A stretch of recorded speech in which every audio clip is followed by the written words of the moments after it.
All right, I'm here with Charlie Bachtell from Cresco Labs. Charlie, thanks for taking the time to chat today. Thanks for having me. So for investors who aren't familiar with Cresco, do you want to just give a quick overview of the operations? Sure. So Cresco Labs, one of the larger U.S. multi-state operators. We have a presence now with pending acquisitions in 12 states. Okay. And, we're vertically integrated in almost every market. We really focus on creating consumer brands that resonate, and then also being able to distribute those into a very strategic geographic footprint. Right. And so you guys are located here in Chicago, Illinois. That's your hometown, right? Correct. Based out of here. Perfect. And we're here at the Benzinga Chicago Capital Conference. You just did a presentation. I wasn't able to see it, but I heard it was phenomenal. It was quite moving. Social equity. Do you want to just give a quick overview of your take on that and how you're seeing that playing into legalization moving forward? Sure. As I mentioned to the crowd, I think as soon as you stop talking about epilepsy and cancer as being the gating factors to access to cannabis, and you just start talking about over the age of 21, you have different dynamics that need to be addressed. Right. And social equity is going to be a component of every future adult use law that's passed in the U.S. Okay. It is how laws get passed, whether it's a ballot initiative or through the legislature like here in Illinois. Yeah. And I think it's very important for anybody that's looking at this from an investor's perspective to understand which organizations are prepared for that, Right. that have a social equity plan, and that understand the importance of that in the industry. Because here's real quick the importance of it and what this can mean to a company. I think it's important to note the ROI on being responsible and being able to go from a medical program in a state to an adult use program.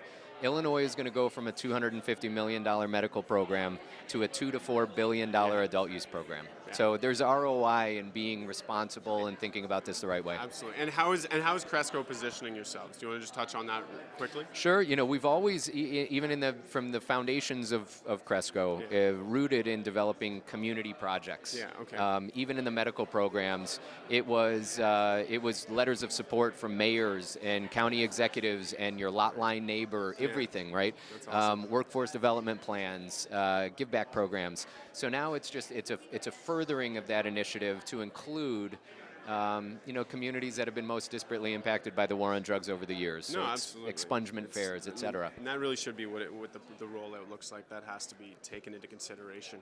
And so, do you have a hot take on legalization, federal legalization in the U.S.? Any timelines that you guys are looking at, or any assumptions you're making?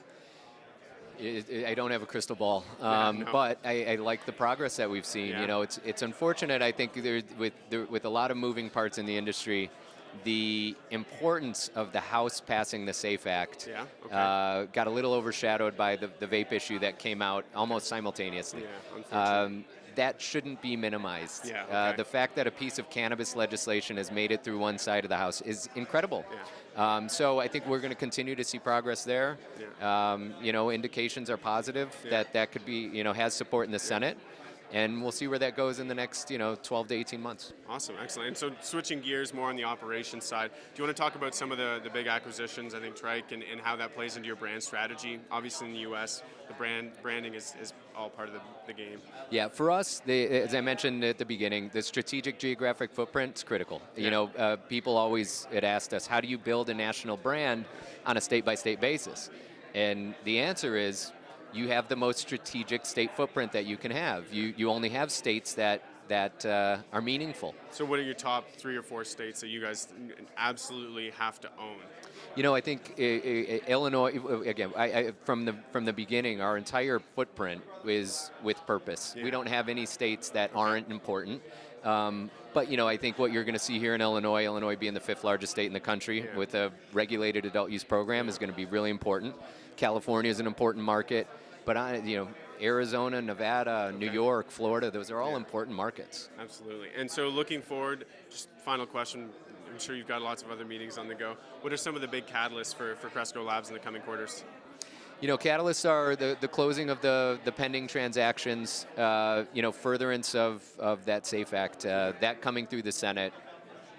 Transformational. Whether or not the immediate impact is access to the U.S. exchanges is TBD. Yeah. But the incremental benefits associated with that can't be overlooked. Excellent. Huge catalyst. Perfect. Thank you very much for your time. I appreciate you chatting. Thank you.